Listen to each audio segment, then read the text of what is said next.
So I'm at Versailles Palace in the front courtyard. It's actually pretty dead today. So this palace was originally actually a hunting lodge. The center building right behind me, I think, is the original hunting lodge. And over time, mostly Louis XIV really kind of built up this place to the huge palace that it is today. A lot of gold leafing, a lot of symbolism of him, a lot of portraits of him being depicted as the Sun King. This palace was built to really celebrate Louis XIV and kind of show everybody who's boss.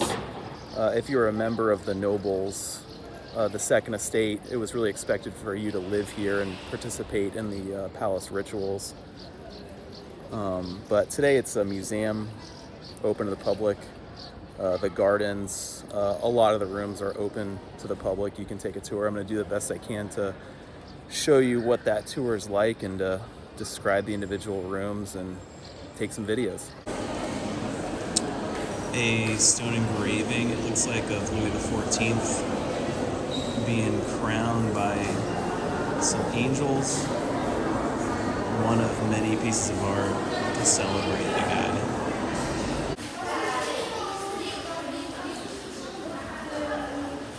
There's so much art here to celebrate the guy. I mean, I think in this painting, there's a giant glare. It's Louis XIV directing his servants and setting up the palace exactly the way he wants it. A giant painting of Marie Antoinette and her two kids. Right now, when you first walk in, it's more like a museum with a bunch of paintings of Versailles. Gives a history of the development of the palace. They have a lot of 3D models of different stages of development before you get into the actual apartments and the actual living quarters of the king and the court. So we're now entering the private living quarters of Louis XIV. Got the windows to the gardens right out there. Looks like we're in a reception room with paintings.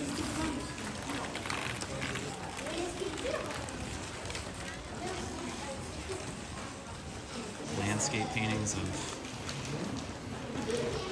probably actually Versailles, the outside. Hunting paintings.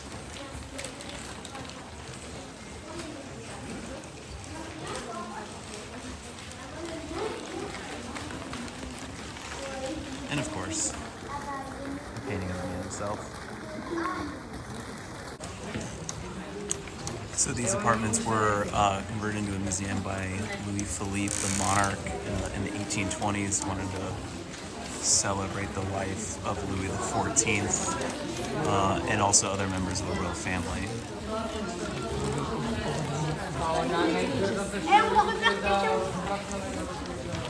But these were once the private living quarters of the family and of Louis XIV.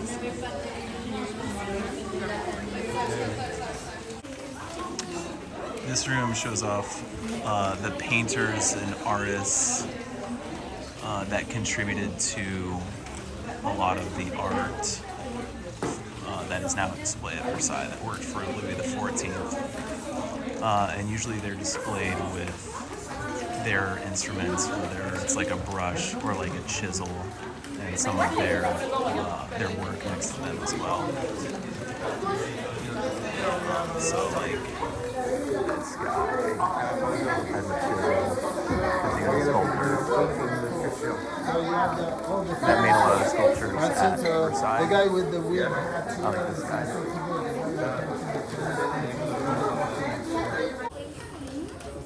So that is a portrait room of a lot of Louis XIV's advisors. Although he did have absolute power, he did often meet with these guys to develop strategies or whatever he needed to do.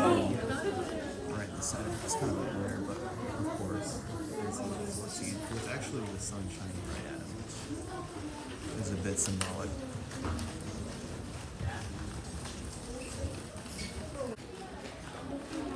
So this room has paintings of Louis XIV's family.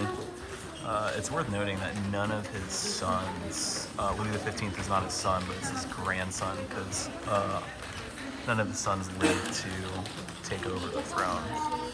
They either died from smallpox, one died in a hunting accident, and I believe right here, the kid with the dog that I'm zooming in on is Louis XV at a young age. The one who would take over for Louis XIV, his grandson.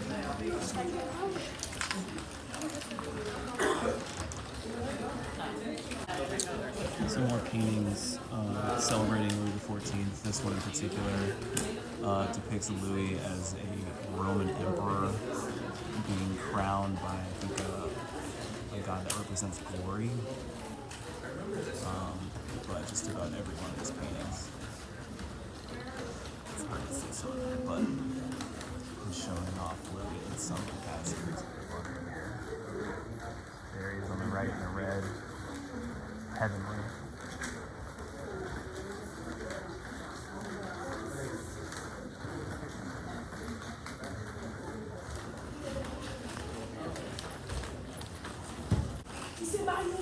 Paintings depicting Louis' court entourage.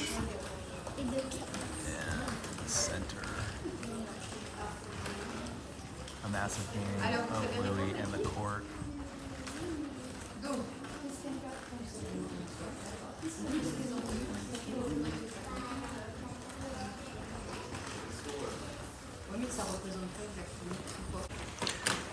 So in this room, it's full of paintings that celebrate some of his military successes.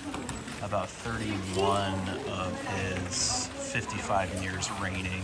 France is at war. And of course, he commissioned paintings depicting the militarism of France. Although he wasn't ever actually in a battle, like this painting suggests, he did command troops from behind the lines.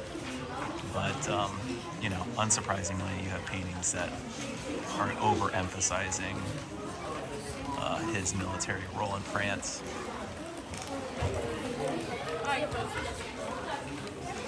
And this sculpture actually is a miniature of one that was destroyed later on, I'm assuming during the Revolution.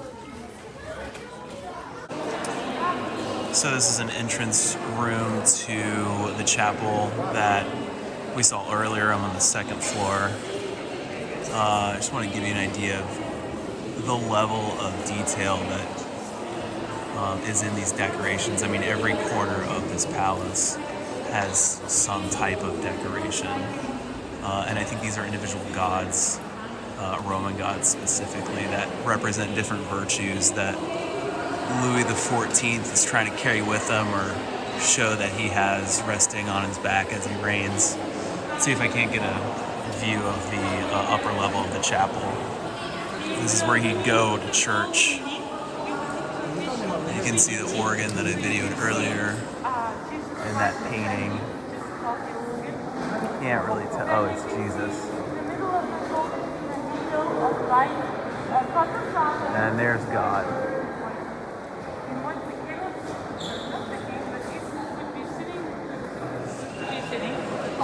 Lots and lots of gold plating.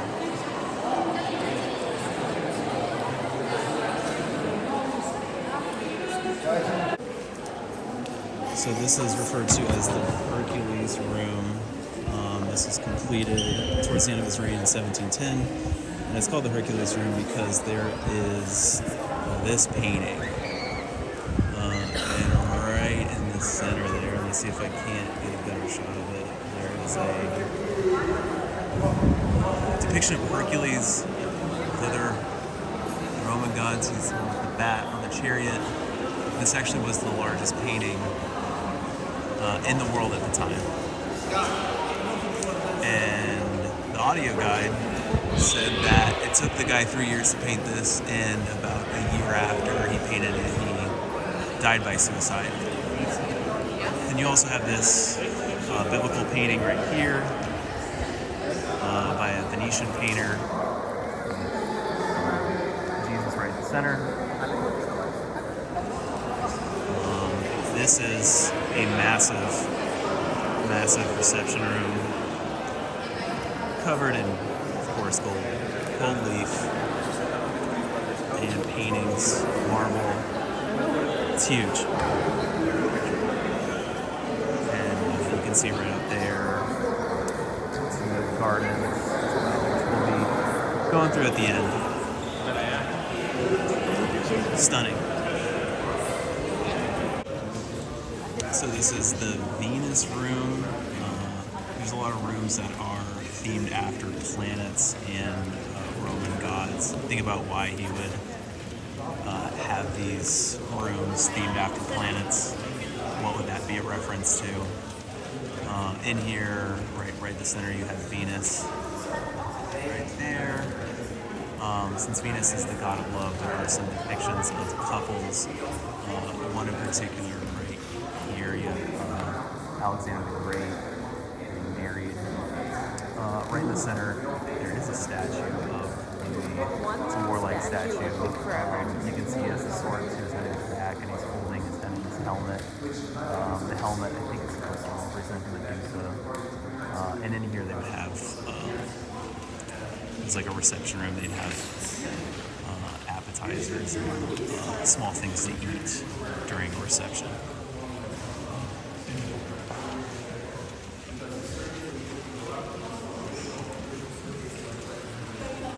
This is the Diana room, where it was reserved usually for games.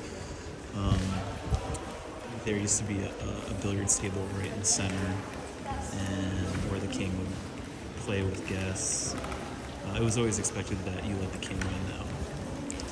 Right in the center of this painting is the Roman goddess Diana, who's themed after this room.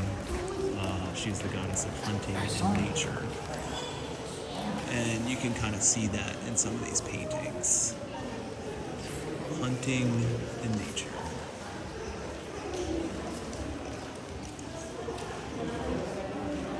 Hunting scene right here.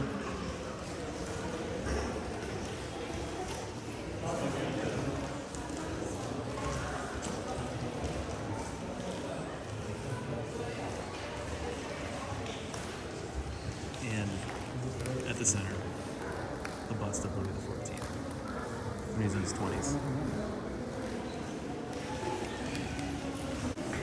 This is the Mars room, where primarily his guards would hang out and let people in and out of his room. Also, the guards would sleep here as well. It's themed after the Roman god of Mars, the god of war, depicted right here. And you have a couple scenes throughout history. Alexander the Great vanquishing the Persians. Alexander the Great's the one who left. The Persian king bowing to him. But they also use this room for parties. Musicians would hang out here and play. They had a stage set up. Games. It was a reception room as well. But lots of references to military and war in these paintings. There's lots of references to Alexander the Great and the Romans too. And Jesus. This is the Mercury room, where Louis would officially wake up. He wouldn't usually sleep here, but there would be a waking up ceremony right there. The curtains are closed today. You have a painting of Mercury up here, the messenger of the gods. He represented science and commerce as well.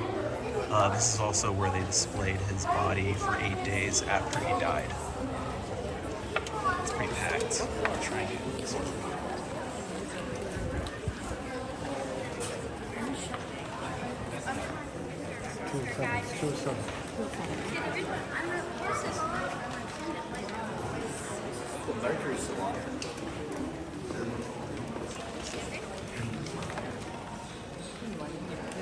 And there's his official bed. Well, it's a replica, but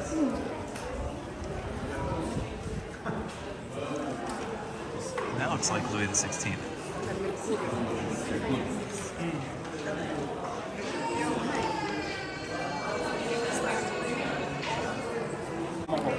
So this is the Apollo room. This is where his throne would be, where he'd take visitors right there. And it kind of makes sense that they chose this as the throne room, considering it is the Apollo room, and Apollo, depicted right there, is the god associated with the sun and beauty and grace, which all of these things Louis associated with himself. Here is it's actually a pretty famous painting of Louis XIV. If you Google search Louis XIV, that probably would be one of the first paintings that you'd see, and across him is Louis XVI. Also a pretty famous painting. The last Louis, well, not the last Louis, but the Louis associated with the French Revolution. So now we're about to go into the Hall of Mirrors, the famous hall, like the main reception hall, where the Treaty of Versailles was signed, where all the dignitaries of World War I met. And the reason why this is particularly striking is because mirrors were associated with wealth. If you were living in the 1700s, 1600s, you had to be pretty wealthy in order to own even like a small mirror. And so think about how big of a flex it would be to have the biggest room in your palace being decked out with mirrors and chandeliers. And also, like, I mean, the sun shines right in here during the day, and it's very brightly lit. But I'll just take you through it as best as I can. Of course, the top is decorated with art. Every corner of this room is gold-plated, chandeliers, with mirrors. It's a massive room. It kind of makes sense why they would choose this room for the conference for the peace treaty at Versailles. Out there you can see the main, let me see if I can get a video of it. The main drag of the garden, if you can see it coming right up there.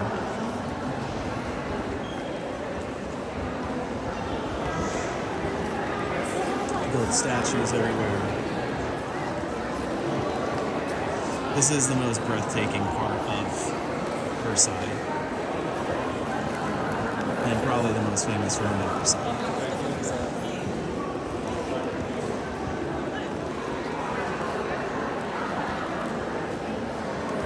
I don't think a lot of these chandeliers are original. I think a lot of them are recreations.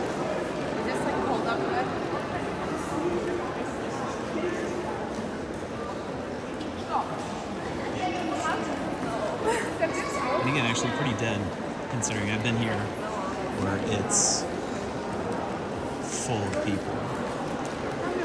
And I'm able to get through pretty easily.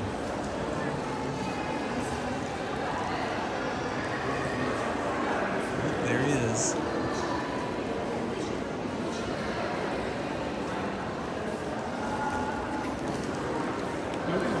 One thing that's kind of cool about coming here is every time I've come here, they kind of take you through a different part of Versailles. I think last time I was here, I don't think you could go through this archway. It's a different experience every time I come here.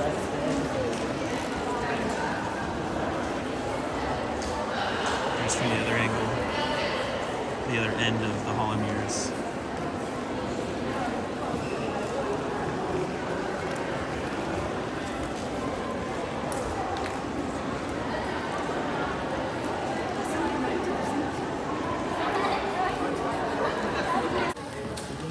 So this is the council room where the king made all of his important decisions. He met with advisors in this room. It's kind of an extension of the Hall of Mirrors. Right out there is the Hall of Mirrors. Most notably, this is where Louis XVI decided to support the United States in their quest for independence. This is where he made the decision to send troops and send money to the United States. So in some ways, this has some pretty deep connection with U.S. history right in here as well.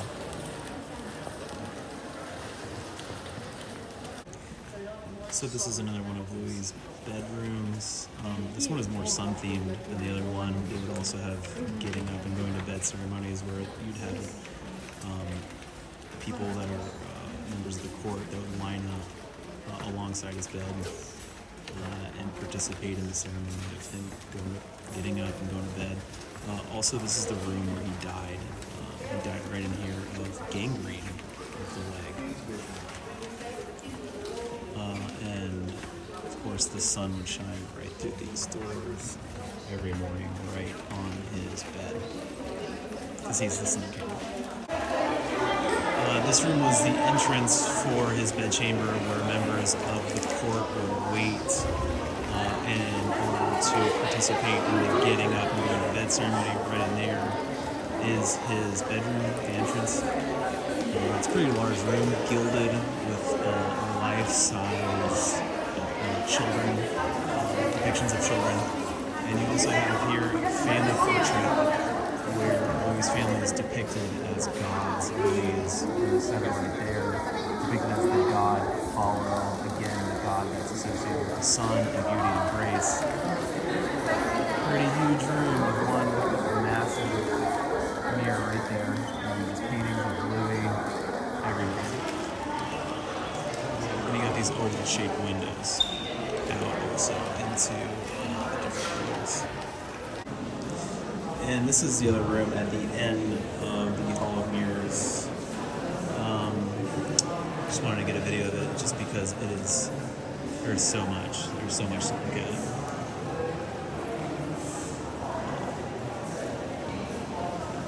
Lots of flowers, paintings. That does not look like Louis. It's like up there. On the left is the god Apollo, more Greek gods. And then right out there is the Hall of Mirrors.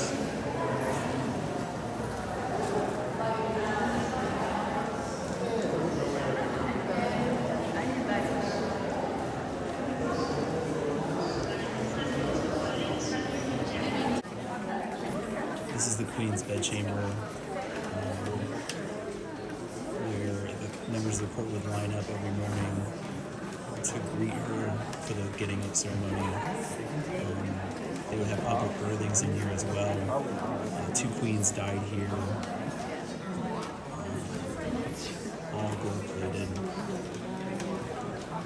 This is depicted in Marie Antoinette. I don't know if they use this exact room, but if you remember in the getting up ceremony, in the scene in Marie Antoinette, this is where they had it.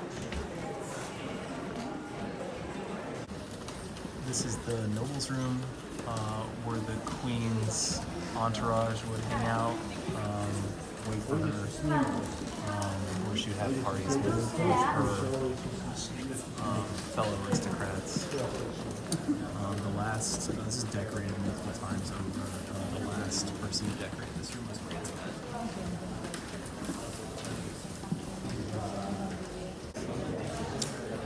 This is the room where Marie Antoinette, well actually the king and queen, multiple generations of kings and queens would have their public dining ceremonies. I don't know if you haven't seen the movie Marie Antoinette, there's a couple scenes that depict that where they have like the court entourage that watches them as they eat their meal. And at the end of this room you can see the famous painting of Marie Antoinette with her 3 children. The daughter was the only one that survived the end of the revolution. Her daughter is the one on the left. She actually managed to make it to Austria to rejoin her family. But this is one of the most famous paintings, if not the most famous painting of Marie Antoinette. It's a little dark in here. Hopefully you can see that. But yeah, this is where they had their public dining ceremonies. Massive tapestry against the wall. Multiple huge tapestries and paintings on the ceiling. This is another guard room, specifically guards of the Queen. They were saying this is the most well-preserved room, where it has the most amount of like original pieces. since like going back to Louis the 14th. This is also where during the Bread Riots they managed to break into this room in hopes of getting Marie Antoinette, capturing her, I guess. But they managed to lock these doors leading into the Queen's personal chambers, and she was able to escape, at least for the time being. But when this did serve as a functioning guard room, you would have a little over a dozen guards that would post up here and actually sleep here as well. They'd have beds, little cots in here where they would sleep and let people come and go to visit the Queen. So when you leave the Queen's chambers, you enter another kind of museum section that was set up by Louis Philippe in the 1830s, 1840s. And this room, this first one, is dedicated to Napoleon.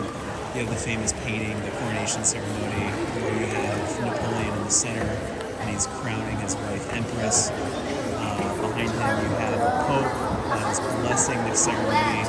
One thing that's kind of funny is depicted is Napoleon's mom right there, even though she actually wasn't there, and she actually did not approve of the ceremony, if I'm not mistaken. This is a very famous painting of Napoleon. You also have multiple, actually I think most of these paintings, if not all of these paintings, are depicting Napoleon in some way or another. You have kind of another similar painting depicting Napoleon as emperor. And then you look at the reaction of the soldiers, the energy of the soldiers that love him. More paintings of Napoleon as emperor. The lighting's a little weird here. You can see the younger Napoleon.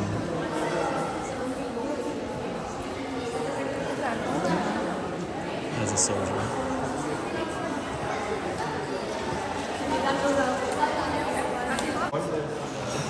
This room is called the 1792 room because it's dedicated to the Revolution, and a lot of the soldiers, officers that fought during the French Revolution, and some of the major battles that France took part in during the French Revolution in 1792. So you have some revolutionary heroes, some paintings, and notably, towards the exit you have Lafayette. Right there, Marquis de Lafayette. And this is personally one of my favorite rooms. This is a like kind of a pictorial history of France. As you walk, this huge room is just lined with painting after painting that depicts these major victories in French history. Starting with Clovis in 492. It goes like all the way through the Middle Ages, wraps around and then ends with Napoleon. I'll just kind of take you through it somewhat quickly. At the bottom it says which battle it depicts. I'll even show you there's some depictions of the United States since France fought in the American Revolution. That's depicted in some of these paintings. You'll see George Washington.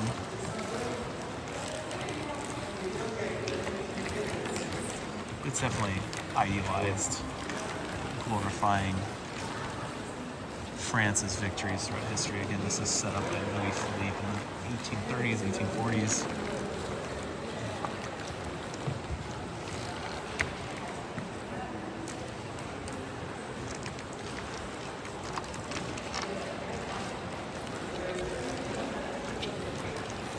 I think we'll see Joan of Arc at some point too.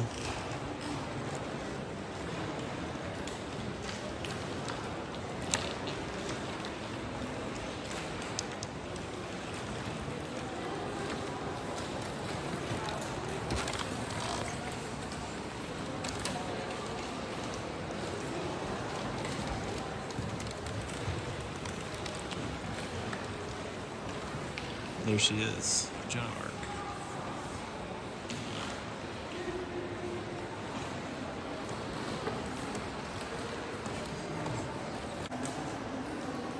So here's the painting depicting the Battle of Yorktown. You got French General Rochambeau in the center, kind of directing, almost looks like he's directing Washington, who is to his right, studying battle plans. And right next to Washington, to the right, is the Marquis de Lafayette as well. Showing French support of the American Revolution right here in Versailles.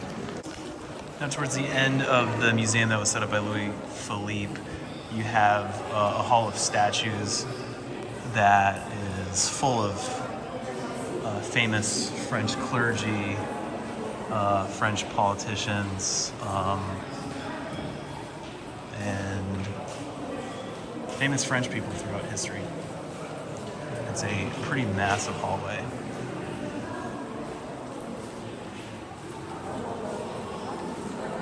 And of course some kings as well.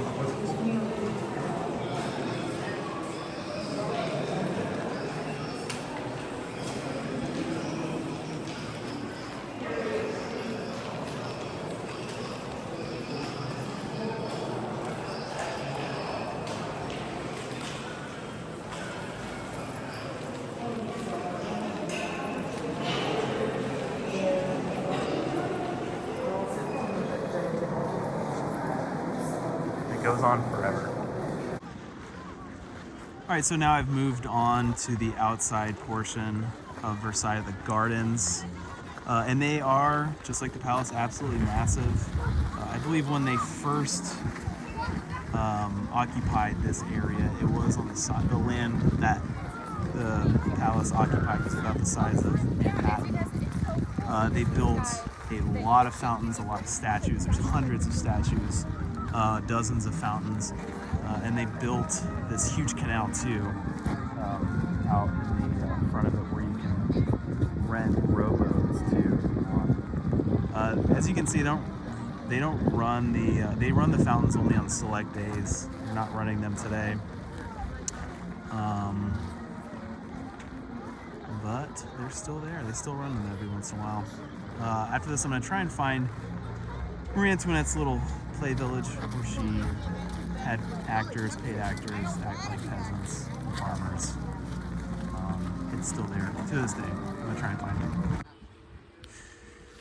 So I'm in the gardens at Marie Antoinette's famous hamlet, which I'll be walking through.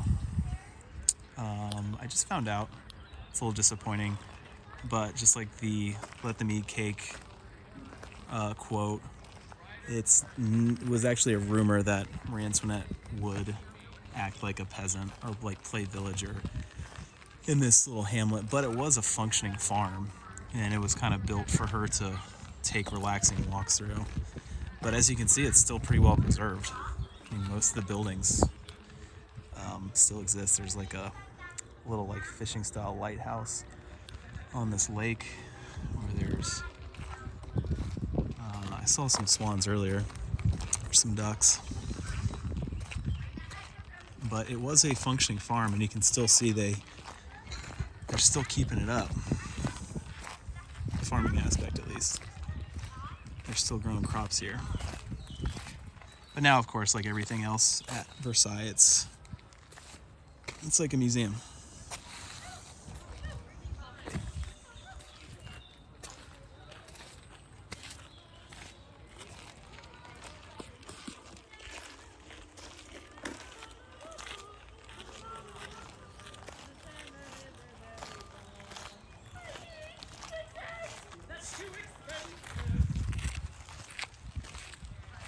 I don't think you can go into any of these buildings.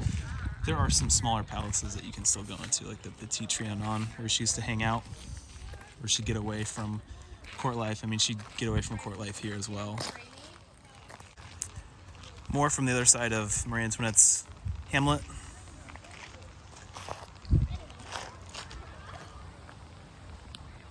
There's probably about 10 buildings, if I were to count, on this whole premises. and they're all in really good shape, seemingly at least.